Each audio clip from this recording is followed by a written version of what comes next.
நான் அஸ்வினுக்கு ஃபோன் பண்ணி விசாரிச்சப்போ அவன் தான் மதிய கடத்தி வச்சிருக்கான்னு ஒத்துக்கிட்டான். என்னையா சொல்ற? அஸ்வினா மகா ஓனர் பையன் அஸ்வினா மதிய கடத்தி வச்சிருக்கான். ஐயோ! ஆமாப்பா, மகா மதிய கிட்ட வீடியோ கால்ல பேசினா. மதிய அங்க சேஃபா தான் இருக்கா. அவன் எதுக்குப்பா மதிய கடத்தணும்? அப்பா, எல்லாத்தையும் நம்ம போன்ல பேச முடியாது. மதிய எப்படியும் நைட்டுக்குள்ள வீட்டுக்கு கூட்டிட்டு வந்துருவோன்னு அக்கா கிட்ட சொல்லுங்க. அம்மாவை கவலைப்படாம தைரியமா இருக்க சொல்லுங்க. சரிப்பா.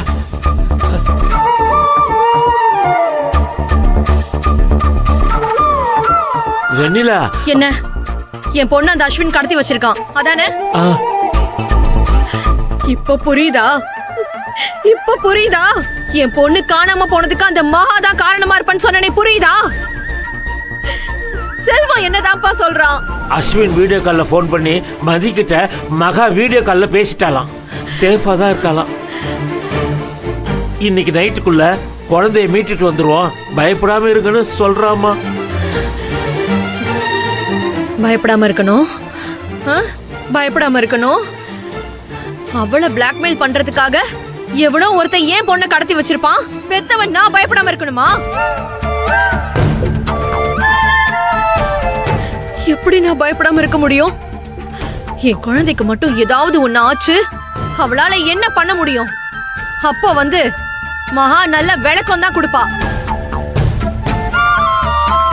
அந்த கார்மெண்ட்ஸை எடுத்து நடத்த போறேன்னு சொன்ன காலத்துல இருந்து அது வேண்டாம் வேண்டான்னு நான் தலையா அடிச்சுக்கிட்டு இருக்கேனே, என் பேச்ச யாருமே கேட்கல. அவளால செல்வத்துக்கு வேலை போச்சு, அவன் கொடுத்த பணம் போச்சு. இப்போ இப்போ என் பொண்ணு. வாய மூடு. நானே புள்ளைக்கு எதுவும் ஆயிடக்கூடாது, அவன் நல்லபடியா திரும்பி வரணுமேனு சாமியை வேண்டிக்கிட்டு இருக்கேன்.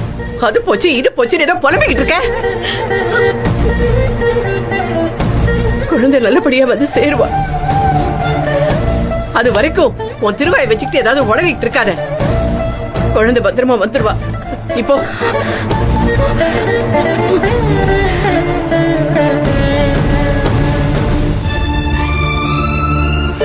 ஓனரை மீட்டு பாபண்ணா வீட்டுல பாதுகாப்பா நாங்க தான் வச்சிருக்கோம் அத்தை.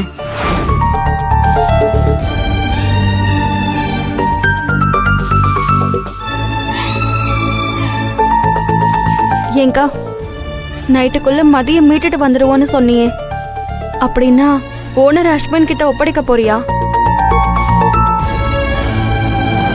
இது என்ன கேள்வி? அவனுங்களை பார்த்தாலே பயமா இருக்கு. எதுக்கும் துணிஞ்சவனுங்களா இருக்கானுங்க. அவரை ஒப்படைக்கலன்னா குழந்தையோட உயிருக்கே ஆபத்தாயிடும். அதனால ஓனரை ஒப்படைச்சிட்டு மதியம் மீட்டுட்டு வரதா நல்லது. ஆமா, இது ஒண்ணுதான் வழி. கை குழந்தைல இருந்து அவளை என் பொண்ணா தூக்கி வளர்த்திருக்கேன். எதை இழந்தாலும் மதிக்கு எந்த ஒரு ஆபத்தும் வந்துடக்கூடாது. உடனே அவளை அஸ்வின் கஸ்டடியில இருந்து மீட்டெடுத்தாகணும். என்னக்கா, ஏதோ சீரியஸா யோசிச்சுட்டு இருக்க மாதிரி இருக்கு.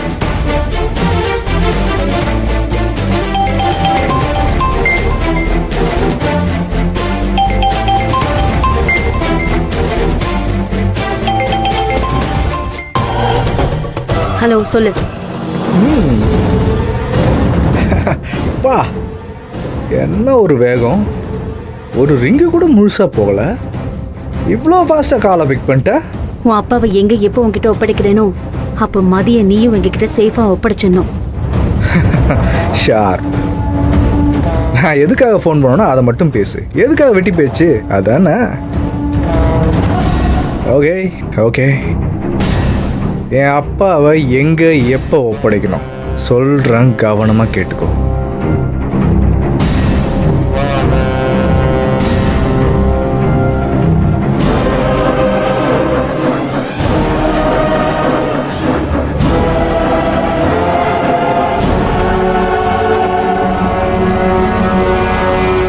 சரி, நீ சொன்ன டைமுக்கு அந்த இடத்துக்கு உன் அப்பாவை சேஃபா நான் கொண்டு வந்துருவேன்.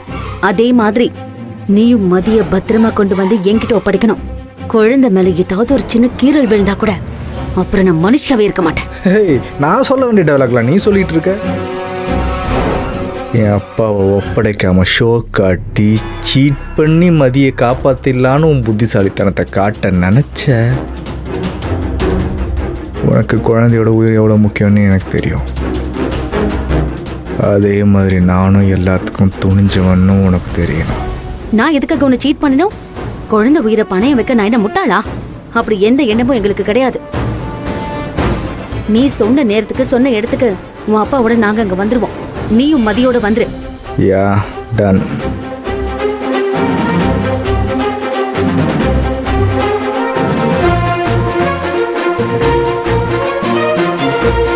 அக்கா வேற வழியே இல்லையாக்கா? ஓனர் ஒப்படைச்சுதான் ஆகணுமா? என்னோட எதிர்காலம் 50 லட்சம் ரூபாய் பணம், இப்பவும் என்னை நம்பி இருக்கிற ஸ்டாஃப்ஸ், ஓனர், கார்மெண்ட்ஸ், இப்படி எல்லாத்தையும் விட மதியோட உயிர் தான் முக்கியம். நம்மளுடைய சுயநலத்துக்காக குழந்தை உயிரோட விளையாட முடியாது. வேற வழி இல்லை. ஓனர் அஸ்வின் கிட்ட ஒப்படைச்சுதான் ஆகணும்.